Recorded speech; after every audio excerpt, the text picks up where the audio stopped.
আসসালামু আলাইকুম। সবাইকে স্বাগত জানাচ্ছি গ্লোবাল ভিউজে। আপনাদের সঙ্গে আছি আমি সুরভি দিবা। আজ জানাবো আন্তর্জাতিক গণমাধ্যমে আলোচিত সংবাদ ও বিশ্লেষণ। যুক্তরাষ্ট্রের সঙ্গে আলোচনা ভেস্তে যাওয়ার সম্ভাব্য পরিস্থিতির জন্য ইরান প্রস্তুত। ইরান ও যুক্তরাষ্ট্রের মধ্যে একটি প্রাথমিক সমঝোতা স্মারক ঘোষণার সম্ভাবনার ইঙ্গিত পাওয়া গেলেও একই সঙ্গে আলোচনা ভেস্তে যাওয়ার আশঙ্কার জন্য প্রস্তুতি নিচ্ছে তেহরান। ইরানের সশস্ত্র বাহিনী জানিয়েছে, যুক্তরাষ্ট্রের যুদ্ধবাজি নীতি ও অতীতের অপরাধমূলক কর্মকাণ্ডের অভিজ্ঞতা মাথায় রেখে তারা সবসময় পূর্ণ সামরিক প্রস্তুতিতে রয়েছে। বিশেষ করে ওয়াশিংটন বা ইসরায়েলের পক্ষ থেকে কোনো ধরনের শত্রুতামূলক পদক্ষেপের সম্ভাবনাকে গুরুত্বের সঙ্গে বিবেচনা করছে তেহরান। সম্প্রতি এক সামরিক সূত্র ইরানের সংবাদ মাধ্যম তাসনিমকে জানিয়েছে, যদি যুক্তরাষ্ট্র আবারও ভুল হিসেব করে ইরানের বিরুদ্ধে আগ্রাসন বা সামরিক পদক্ষেপ নেয়, তাহলে তারা ইরানের তৃতীয় সংস্করণের মোকাবেলার মুখে পড়বে। সূত্রটির দাবি, এই নতুন ধরনের প্রতিরোধ কৌশল আগের দুই যুদ্ধের তুলনায় সম্পূর্ণ ভিন্ন হবে। এতে কৌশল, সামরিক পরিকল্পনা, লক্ষ্যবস্তু নির্বাচন এবং ব্যবহৃত প্রযুক্তি ও অস্ত্রশস্ত্রে বড় ধরনের পরিবর্তন আনা হয়েছে।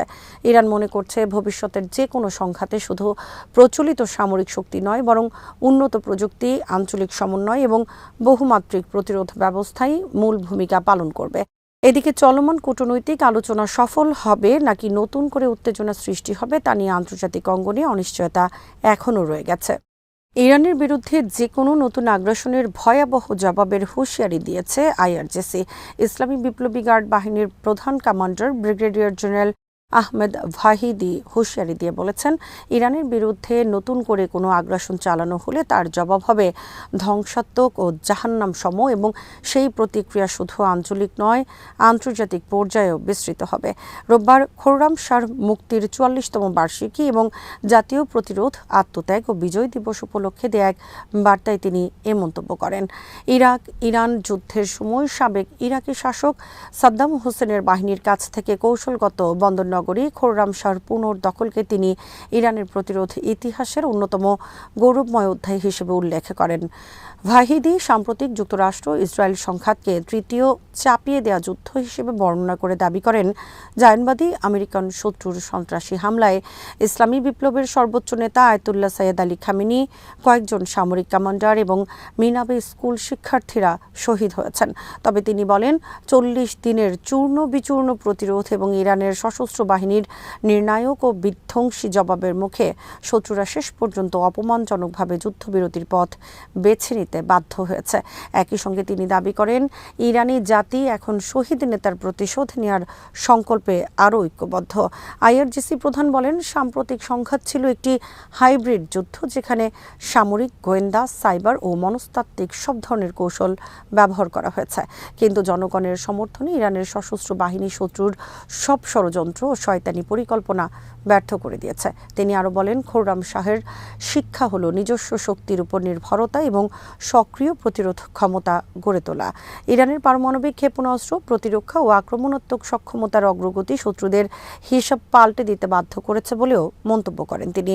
ভাহিদি জোর দিয়ে বলেন, বর্তমানে ইরানের ক্ষেপণাস্ত্র, বিমান, নৌ, স্থল, মহাকাশ ও সাইবার সক্ষমতা সর্বোচ্চ প্রস্তুতির পর্যায়ে রয়েছে এবং ভবিষ্যতে যে কোনো হামলার জবাব হবে ভয়াবহ ও বিস্তৃত। ইরানের পররাষ্ট্র মন্ত্রণালয়ের মুখপাত্র ইসমাইল বাকেই বলেছেন, ইতিহাস জুড়ে ইরান বারবার প্রমাণ করেছে যে অহংকারী শক্তি ও আগ্রাসীদের বিরুদ্ধে দৃঢ় প্রতিরোধ গড়ে তুলে তাদের পিছু হটতে বাধ্য করার সক্ষমতা তেহরানের রয়েছে। সামাজিক যোগাযোগ মাধ্যম এক্সে দেয়া এক পোস্টে তিনি সাসানীয় সম্রাট শাপুর প্রথমের বিজয়চিত্র সংবলিত একটি প্রাচীন শিলালিপির ছবি প্রকাশ করেন এবং প্রাচীন পারস্য ও রোমান সাম্রাজ্যের সংঘাতের প্রসঙ্গ তুলে ধরেন। বাকাই বলেন, রোম নিজেদেরকে পৃথিবীর একচ্ছত্র কেন্দ্র মনে করত, কিন্তু পারস্য সেই ভ্রান্ত ধারণা ভেঙে দেয়। তিনি উল্লেখ করেন, রোমান সম্রাট মার্কাস জুলিয়াস ফিলিপ্পোস, যিনি ফিলিপ দ্য অ্যারব নামেও পরিচিত, পারস্যের বিরুদ্ধে সামরিক অভিযান পরিচালনা করলেও শেষ পর্যন্ত রোম বিজয় অর্জন করতে পারেনি, বরং সংঘাতের পরিণতি হয়েছিল এমন এক শান্তি চুক্তিতে যা সাসানীয় সাম্রাজ্যের শর্ত অনুযায়ী প্রতিষ্ঠিত হয় এবং রোমান সম্রাটকে বাস্তবতা মেনে সমঝোতায় আসতে বাধ্য হতে হয়। বাকাই দাবি করেন, এই ঐতিহাসিক ঘটনা দেখায় যে ইরানিদের প্রতিরোধ সবসময় শত্রুপক্ষের শ্রেষ্ঠত্বের মিথ ভেঙে দিয়েছে। তিনি আরও ইঙ্গিত দেন, বর্তমান সময়েও ইরান একই মনোবল ও ঐতিহাসিক আত্মবিশ্বাস নিয়ে যে কোনো চাপ ও আগ্রাসনের মোকাবেলা করতে প্রস্তুত। ইরানের পররাষ্ট্রমন্ত্রী আব্বাস আরাকচি সৌদি আরব, কাতার ও মিশরের পররাষ্ট্রমন্ত্রীদের সঙ্গে পৃথক টেলিফোন আলাপে সাম্প্রতিক কূটনৈতিক তৎপরতা এবং ইরানের বিরুদ্ধে যুক্তরাষ্ট্র ও ইসরায়েলের আগ্রাসন বন্ধের প্রচেষ্টা নিয়ে আলোচনা করেছেন। সৌদি পররাষ্ট্রমন্ত্রী ফয়সাল বিন ফরহান আল সৌদের সঙ্গে আলাপে আরাকচি উত্তেজনা নিয়ন্ত্রণ এবং চলমান সংঘাতের স্থায়ী অবসান ঘটানোর কূটনৈতিক উদ্যোগ সম্পর্কে বিস্তারিত তুলে ধরেন।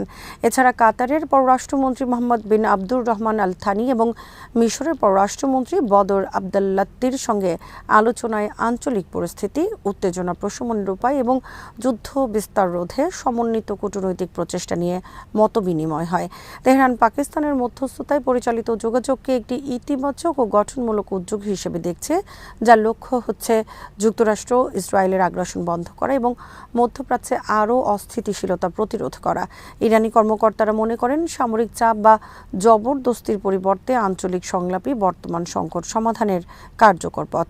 বিভিন্ন প্রতিবেদনে বলা হয়েছে, ইসলামাবাদের মাধ্যমে এখনও তেহরান ও ওয়াশিংটনের মধ্যে বার্তা আদান প্রদান অব্যাহত রয়েছে। ইরান স্পষ্টভাবে জানিয়েছে, যে কোনো সম্ভাব্য সমঝোতার পূর্ব শর্ত হল সব ধরনের আগ্রাসন সম্পূর্ণ বন্ধ করা এবং ইরানের সার্বভৌমত্ব ও বৈধ অধিকারকে সম্মান জানানো। একই সঙ্গে তেহরান জোর দিয়ে বলেছে, মধ্যপ্রাচ্যে স্থিতিশীলতা ফিরিয়ে আনা এবং বৃহত্তর যুদ্ধ এড়ানোর একমাত্র বাস্তবসম্মত উপায় হল কূটনৈতিক আলোচনা ও আঞ্চলিক সহযোগিতা। যুক্তরাষ্ট্র ও ইরানের মধ্যে সম্ভাব্য একটি প্রাথমিক সমঝোতা স্মারক চূড়ান্ত হলেও হরমুজ প্রণালীর অবস্থা যুদ্ধপূর্ব পরিস্থিতিতে ফিরে যাবে না বলে জানিয়েছে সংশ্লিষ্ট সূত্রগুলো। পশ্চিমা কিছু গণমাধ্যমে যে ধারণা প্রচার করা হচ্ছে, বাস্তবে পরিস্থিতি তার বিপরীত বলেও তারা উল্লেখ করেছে। তথ্য অনুযায়ী ইরান যে কোনো সমঝোতার পরও হরমুজ প্রণালীর উপর তার সার্বভৌমত্ব কর্তৃত্ব বজায় রাখবে এবং এই গুরুত্বপূর্ণ জলপথের আইনগত বা কার্যকরী অবস্থানে কোনো পরিবর্তন আসবে না। তাসনিম নিউজ এজেন্সির প্রাপ্ত তথ্যে বলা হয়েছে, যদি যুক্তরাষ্ট্র ও ইরানের মধ্যে প্রাথমিক সমঝোতা কার্যকর হয়, তাহলে মূল পরিবর্তন হবে কেবল প্রণালী দিয়ে চলাচলকারী জাহাজের সংখ্যায়। অর্থাৎ 30 দিনের মধ্যে ধীরে ধীরে যুদ্ধপূর্ব সময়ের মতো জাহাজ চলাচল পুনরায় স্বাভাবিক পর্যায়ে ফিরতে পারবে। একই সঙ্গে সম্ভাব্য সমঝোতায় যুক্তরাষ্ট্রের আরোপিত নৌ অবরোধের বিষয়টিও অন্তর্ভুক্ত রয়েছে। সূত্রগুলো জানিয়েছে, MOU অনুযায়ী 30 দিনের মধ্যে মার্কিন নৌ অবরোধ সম্পূর্ণ প্রত্যাহার করতে হবে। সবচেয়ে গুরুত্বপূর্ণ বিষয় হলো, যদি এই নৌ অবরোধ প্রত্যাহার না করা হয়, তাহলে হরমুজ প্রণালীতে জাহাজ চলাচলের বর্তমান পরিস্থিতিতেও কোনো পরিবর্তন কার্যকর হবে না। ফলে স্পষ্ট হচ্ছে, ইরান এই সমঝোতাকে কেবল একটি সীমিত কূটনৈতিক ও বাণিজ্যিক সমন্বয় হিসেবে দেখছে, কিন্তু হরমুজ প্রণালীর কৌশলগত নিয়ন্ত্রণ বা সার্বভৌম অবস্থান থেকে কোনো ধরনের ছাড় দিতে রাজি নয়।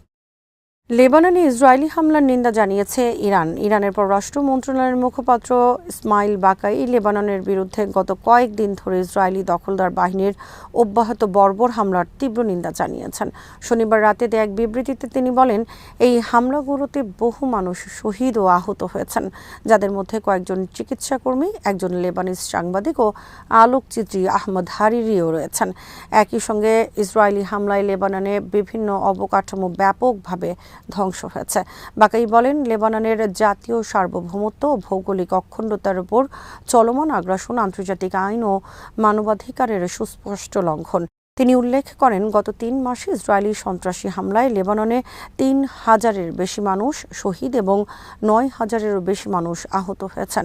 এই পরিস্থিতিতে জাতিসংঘ নিরাপত্তা পরিষদের নীরবতা ও নিষ্ক্রিয়তাকে তিনি লজ্জাজনক বলে আখ্যা দেন।